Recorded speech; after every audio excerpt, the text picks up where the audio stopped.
जय हिंद दोस्तों, welcome to our study YouTube channel let's learn together.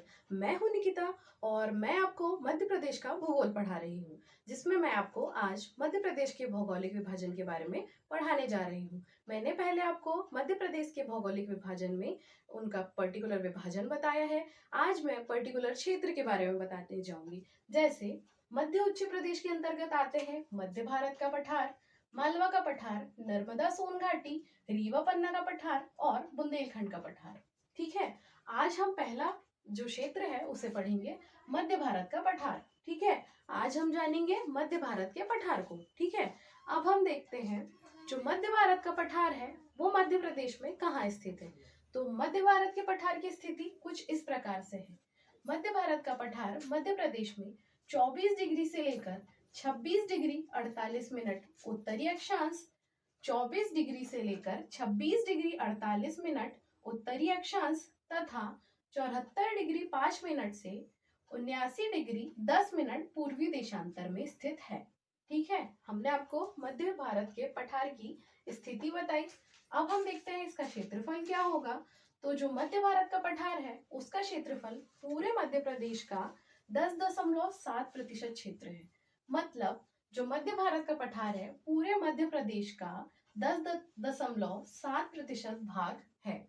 ठीक है, अब हम देखते हैं इसका निर्माण कैसे हुआ है। तो ये जो मध्य भारत का पठार है इसका निर्माण विंध्य शैल समूह के अपर्दन एवं नदियों के निक्षेप से हुआ है। ठीक है, विंध्य शैल समूह के अपर्दन एवं नदियों के निक्षेप से हुआ। कैसे? जैसे यहाँ पर ये सतपुड़ा मैकल का श्रेणियां है और नर्मदा घाटी के उस पार विंध्य श्रेणी है। ठीक है, तो जो विंध्य शैल समूह का अपर्दन हुआ है उससे मध्य भारत के पठार का निर्माण हुआ है। अब आप कहेंगे विंध्य शैल समूह के अपर्दन से कैसे मध्य भारत के पठार का निर्माण हुआ है। तो बहुत समय तक जैसे हवा, बारिश, तूफान, अन्य कारणों से धीरे धीरे करके जो इसकी मिट्टी, रेत या जो भी क्षेत्र है धीरे धीरे जाकर इस पर अपनी परत बना लेता है। जैसे कि हमने पढ़ा है अरावली पर्वत, जिससे राजस्थान में बहुत बड़े मरुस्थल का निर्माण हुआ है, उसी प्रकार से जो विंध्य शैल समूह है उसके अपर्दन से और जो नदियां अपने निक्षेप बहाकर लेकर जाती हैं उससे मध्य भारत के पठार का निर्माण हुआ है। ठीक है, अब हम देखते हैं कौन कौन से जिले इसके अंतर्गत आते हैं। तो भिंड, मुरैना, श्योपुर, ग्वालियर, शिवपुरी, गुना, नीमच आदि। मैंने इस क्षेत्र को हाईलाइट कर दिया है। इसमें आप देख सकते हैं जैसे भिंड, मुरैना, श्योपुर, ठीक है, ग्वालियर, गुना और यहाँ पर जो नीमच पड़ता है, ये सभी जिले इसके अंतर्गत आते हैं। ठीक है, ये प्रमुख जिले हैं और इसके कुछ अन्य नाम हम देखते हैं। तो ये जो मध्य भारत का पठार है इसके अन्य नाम चंबल उपाद्र क्षेत्र। अब चंबल उपाद्र क्षेत्र क्यों कहा जाता है? क्योंकि चंबल नदी द्वारा बहाकर यहाँ पानी ले जाया जाता है, जिससे यहाँ पर आर्द्रता बनी हुई रहती है, इसलिए इस क्षेत्र को चंबल उप आर्द्र क्षेत्र भी कहा जाता है। दूसरा नाम है इसका सरसों की हांडी। यहाँ पर सरसों बहुतायत में उगाया जाता है, इसीलिए यह क्षेत्र सरसों की हांडी कहलाता है। ठीक है, अन्य नाम है इसका बीहड़ प्रभावित क्षेत्र, क्योंकि चंबल नदी अपने बीहड़ों के कारण पहचानी जाती है और चंबल नदी प्रमुख रूप से इस क्षेत्र में बहती है, इसीलिए यह क्षेत्र बीहड़ प्रभावित क्षेत्र कहलाता है। अब हम देखते हैं मध्य भारत के पठार की जलवायु। तो यहाँ की जलवायु जिस प्रकार से हमारे संपूर्ण मध्य प्रदेश की जलवायु महाद्वीपीय प्रकार की है, इसीलिए हम कहेंगे कि मध्य भारत के पठार की जलवायु महाद्वीपीय प्रकार की जलवायु है एवं विषम जलवायु।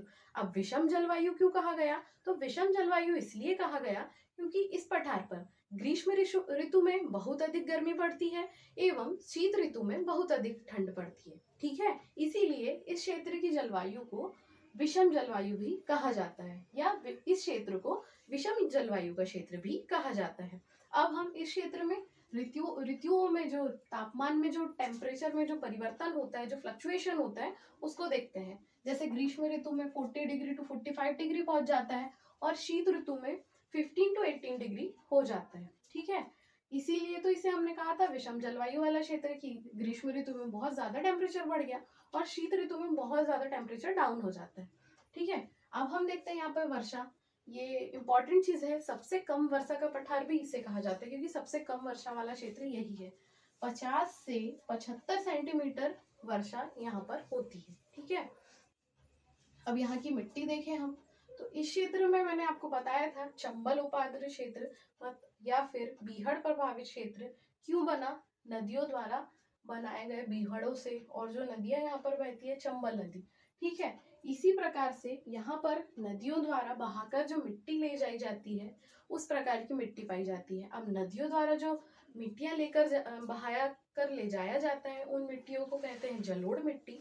तो यह जो क्षेत्र है यह पूरा जलोढ़ मिट्टी का क्षेत्र है और इसे हम कछारी मृदा वाला क्षेत्र भी कहा जाता है। इसलिए आप याद रखेंगे इस क्षेत्र में मिट्टियों की प्रमुखता जलोढ़ मिट्टी एवं कछारी मृदा पाई जाती है। अब हम बात करते हैं इस क्षेत्र की वनस्पति की। मैं बार बार इस क्षेत्र को डिनोट क्यों करती हूँ, ताकि आपको याद हो जाए कि मध्य भारत का पठार मध्य प्रदेश के किस क्षेत्र में स्थित है। आप इसे देखते रहें और ध्यान रखिएगा, मैपिंग जरूर करिएगा, क्योंकि यह मेंस में भी काम आता है और अन्य पेपर्स में भी मैप बना हुआ रहता है, तो इजी पड़ता है हमें याद रखने के लिए। ठीक है, अब हम देखते हैं वन। तो यहाँ पर शुष्क कटीले पर्णपाती वन पाए जाते हैं। ठीक है, इस क्षेत्र में शुष्क कटीले पर्णपाती वन पाए जाते हैं, जैसे शीशम, सागौन, पीपल, बबूल, खैर, महुआ, तेंदू आदि। ठीक है, शीशम, सागौन, पीपल, बबूल, खैर, महुआ, तेंदू आदि। ठीक, अब हम देखते हैं इस क्षेत्र की प्रमुख फसलें।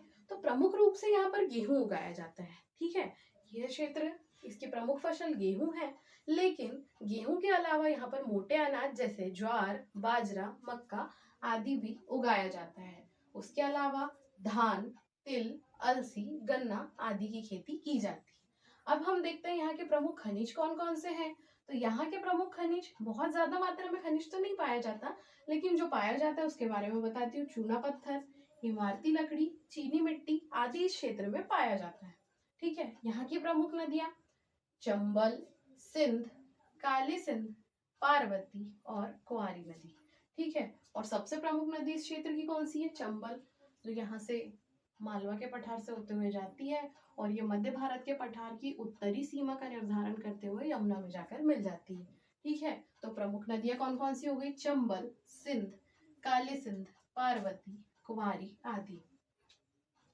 इस क्षेत्र के प्रमुख उद्योग कौन कौन से हैं? तो इस क्षेत्र में प्रमुख रूप से कुटीर उद्योग किया जाता है, हैंडलूम बनाए जाते हैं, खिलौने बनाए जाते हैं तथा साथ ही साथ चीनी, बिस्कुट, इंजीनियरिंग उद्योग, चीनी मिट्टी, चमड़े के सामान, बिजली का सामान बनाने के आदि के कारखाने बनाए मतलब यहाँ पर पाए जाते हैं। ठीक है, जो बिजली का सामान बनाते हैं, चीनी मिट्टी का सामान बनाते हैं, चीनी मिट्टी का प्रयोग बिजली के सामान में भी यूज होता है, और जो इंजीनियरिंग उद्योग है, चमड़े का उद्योग है, चीनी का उद्योग है, बिस्कुट उद्योग है आदि के यहाँ पर कारखाने हैं। यहाँ पर शुगर मिल भी है, जैसे डबरा शुगर मिल हुआ, ये सभी जो कारखाने हैं यहाँ पर स्थित है। यहाँ पर खैर से कत्था बनाने का कारखाना भी स्थित है और यह बहुत इंपॉर्टेंट है क्योंकि सवालों में भी आता है। जैसे यहाँ पर खैर के पेड़ पाए जाते हैं, और जो तेंदू के हैं तो यहाँ पर तेंदुपत्ता उद्योग तो प्रमुख है ही, पर खैर से कत्था बनाने का कारखाना भी यहाँ पर उपस्थित है। अब हम देखते हैं यहाँ के प्रमुख दर्शनीय स्थल। तो दर्शनीय स्थलों में प्रमुख है तानसेन का मकबरा, मोहम्मद गौस का मकबरा, ग्वालियर का किला, जिब्राल्टर ऑफ इंडिया, सास बहू एवं तेली का मंदिर, माधव राष्ट्रीय उद्यान आदि। और भी बहुत सी चीजें हैं, लेकिन मैंने प्रमुख प्रमुख बता दिए हैं। तानसेन का मकबरा, मोहम्मद गौस का मकबरा, ग्वालियर का किला, सास बहू एवं तेली का मंदिर और माधव राष्ट्रीय उद्यान। ठीक है, इस जिले में प्रमुख क्या है, कुछ विशेषताएं हैं इस जिले की, वो मैं आपको बताती हूँ। सबसे कम लिंगानुपात वाला पठार मध्य भारत का पठार है, सबसे कम लिंगानुपात वाला पठार। और यहाँ की एक विशेष जनजाति है जिसे कहते हैं सहरिया जनजाति। यह क्षेत्र सहरिया जनजाति के नाम से भी प्रसिद्ध है, क्योंकि यहाँ विशेष रूप से सहरिया जनजाति निवास करती है। ठीक है, आपको याद रखनी है, सरसों की हांडी कहा जाता है, बीहड़ प्रभावित क्षेत्र है, मध्य प्रदेश का सबसे उत्तरतम पठार है एवं सबसे कम वर्षा वाला पठार है। ठीक है, इस प्रकार से आप मध्य भारत के पठार को याद रखेंगे।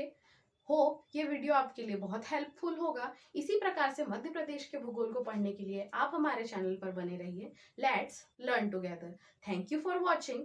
Thank you so much. Please like, share and subscribe also.